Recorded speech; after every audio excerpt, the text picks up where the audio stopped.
Cook, you're always so eager to get carried away, aren't you? Miranda sneered. For a family that's not rich, maybe you shouldn't be enjoying this trip on my husband's money. Miranda, my sister-in-law, directed that snobby comment at our family. We were all in Hawaii on vacation, including her. Why would she say something so rude? My brother, who's a doctor, planned this trip, and she shouldn't complain given his generosity. But even though she annoys me, I can't say anything back because she's my sister-in-law. I was thinking about how to lighten the mood when suddenly, paft hada haga haga. My mom's laughter completely changed the atmosphere.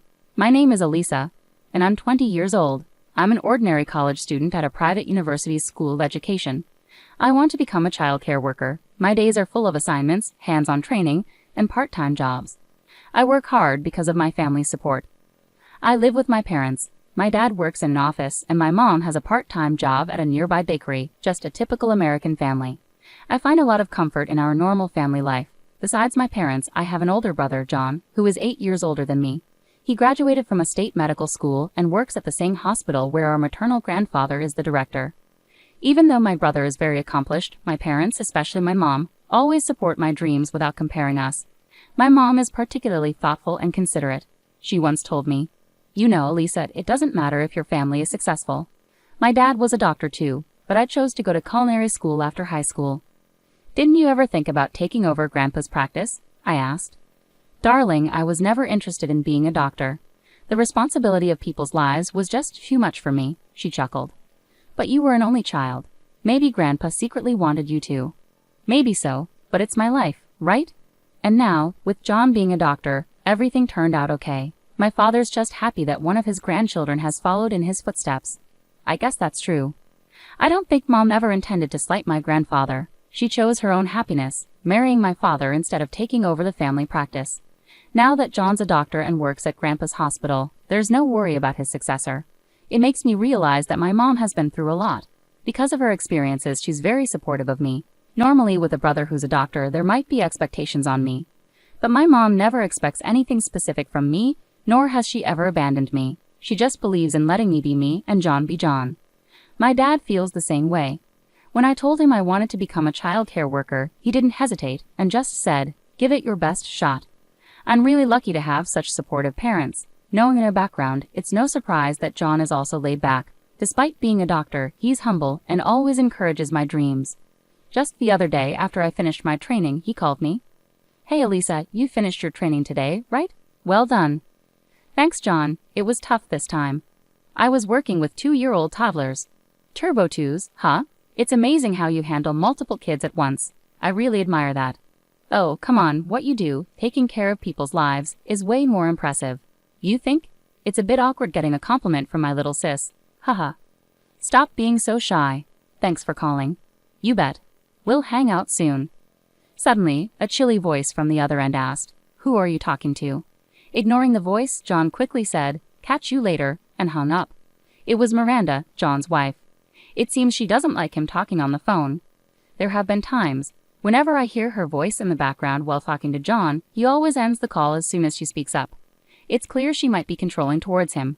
I've always wondered why someone as kind as John married Miranda. Needless to say, I'm not fond of my sister-in-law. From the first time she visited our home for introductions, my impression of her was terrible. It was just me, John, and her at home since my parents hadn't returned yet. As soon as John stepped out, she turned on me. "What's your name again?" "Duh. Nice to meet you. I'm Elisa, John's sister." "Haha, that's funny. John is quite handsome, but you look nothing like him, huh?" "Oh. What?" "Elisa, right? Which university?" "Probably a state university aiming to become a doctor like John, right?" "No, I'm at a private university aiming to be a preschool teacher."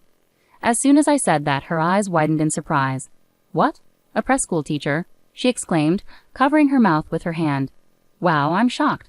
How does the sister of a doctor end up wanting to be a preschool teacher?" "Oh. What do you mean by that?"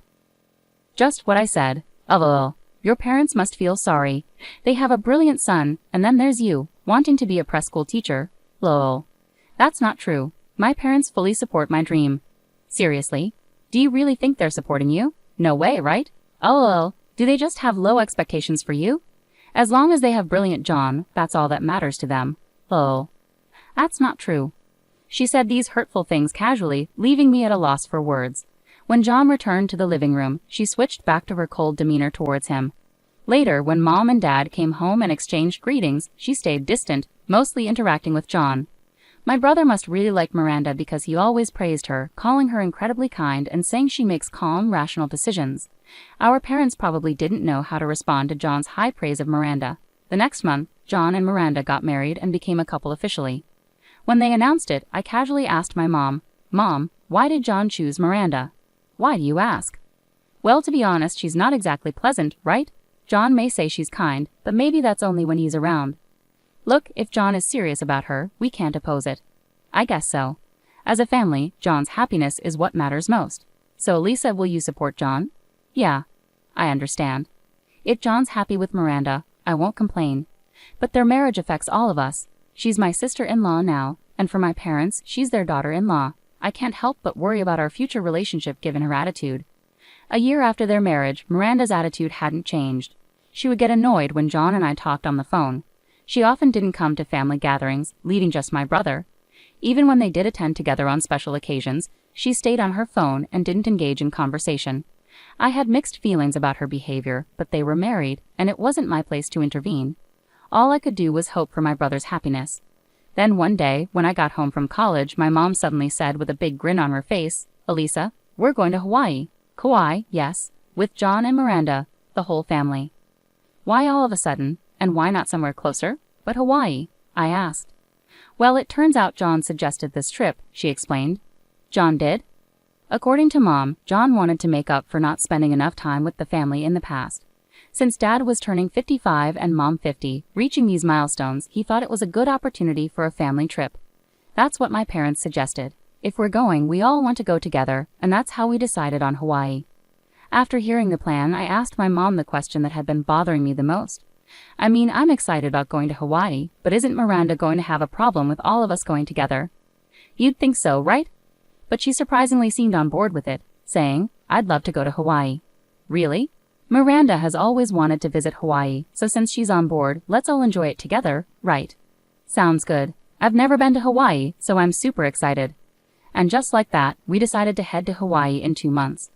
The thought of Miranda joining us did bring some mixed feelings, but the excitement of the trip overshadowed them. 2 months later, we met John and Miranda at the airport and boarded our flight. My parents and I sat together, while John and Miranda were seated separately in the back. Since my brother made all the reservations for this trip, it was clear their seating arrangement was intentional, probably at Miranda's insistence. At the airport, she only spoke with my brother and didn't greet us. For her, it seemed strictly a vacation with her husband. Both my parents noticed Miranda's attitude, but they didn't let it bother them and seemed to be thoroughly enjoying the trip. My mom even suggested to John, "Why don't you two go sightseeing on your own?" Thanks to my mom's suggestion, I was able to enjoy the trip without worrying too much about my sister-in-law. But then something happened. That evening, after coming back from sightseeing, my parents and I met John and Miranda for dinner at our hotel. Miranda only spoke to my brother as usual. My brother, looking a bit troubled, tried to start a conversation with me. "Hey, Elisa, how's it going? This is your first time in Hawaii, right?" "Yeah, I've only seen it on TV, so it's really amazing to be here." "I'm glad you're enjoying it. I'm happy we decided on Hawaii." "Thanks for suggesting this trip, John. I'm having such a great time." "Yeah, but this trip was..." Just as my brother started to speak, Miranda interrupted with a sarcastic comment and glared at me. There was an awkward silence after her remark. Then Miranda mockingly said, "Cook, always so quick to get carried away, aren't you?" "Miranda, don't call me by my name," I snapped. Why are you saying that?" I stammered, taken aback by Miranda's harsh words. "Excuse me? Why would I want to be close to his sister, who's training to be a preschool teacher? With a father who's an office worker and a mother who works part-time? I only need John." "Hold on, that's not fair," I protested. "For a family that's not well off, maybe you shouldn't be living it up on my husband's dime." In that moment, anger and shock froze my thoughts. I couldn't find words to counter what she said. It's not that I couldn't respond. I was just so taken aback that I didn't know what to say. My dad and John seemed just as stunned. They stared at Miranda with mouths agape, while she busied herself with her phone. Suddenly, my mom burst into laughter. "Paft, ha ha ha." "Mom," I exclaimed. Sorry, my mom said, still chuckling. "It's just too funny. I couldn't help it." Lol. Seeing my mom laugh, Miranda's face instantly darkened. Clearly upset, she snapped at my mom. "Excuse me, what's so funny?" "I'm sorry, Miranda dear. It's just that my stomach hurts from laughing. The irony. Coming on this trip riding on someone else's dime and acting like this? Well, maybe I'll just head back then. Oh. What? Miranda was stunned. My mom stood up and signaled to my dad and me. Let's go. We were surprised by my mom's response, but we followed her lead and left the table. Miranda seemed annoyed but didn't say anything as we walked away. Suddenly, John stood up, raising his voice at Miranda. Hey, that was way out of line. What, John? She asked, clearly taken aback. Apologize to Mom, to my family. I had never seen this side of John before. He was always at Miranda's beck and call, but now he was furious. Miranda appeared rattled and tense. Hold on, John, what's gotten into you? You've always had my back. I supported you because I chose you, but I've had enough. I can't deal with your self-centered attitude anymore. Why? Why all of a sudden? It's clear that this trip happened because of Mom. I had planned to cover everything, but Mom ended up paying for everyone, including us. No way. Your mom did that? I was surprised by this revelation. John had claimed to be covering the expenses, but apparently Mom had secretly paid for everything and told John to keep it quiet. Even Dad, who was usually in the loop, believed John was footing the bill and was equally shocked. Miranda, speechless, listened as John delivered his final blow. Thanks to the mom you always mocked, I got the job at the hospital, which supports us all. Don't you understand? What do you mean?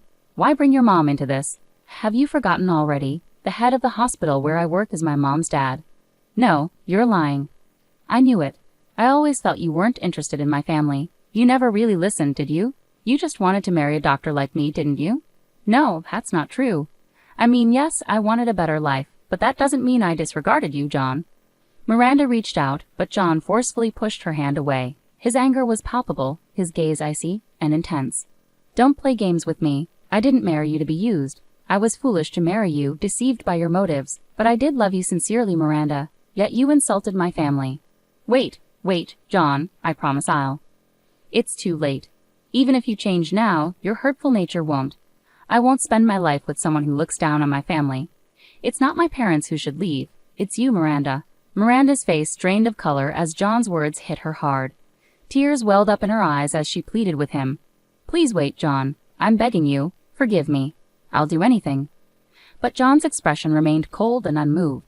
Without saying another word or reacting harshly, he continued to stare at her with a cold demeanor. Unable to bear the tension any longer, the next day, Miranda left the country alone. Later, I learned they divorced, with an agreement that Miranda would never contact John again. There was no division of assets, and it was as if her insults had never happened. However, Miranda's fixation on John grew troubling. She reportedly even showed up at his workplace, prompting John to involve the police, resulting in a restraining order against her. Now living under her parents' watchful eyes, Miranda leads a secluded life. It seems unlikely we'll see her again. Our parents also seem relieved. The happiness of our family remains the most important thing to us all. This experience has once again reminded us of that.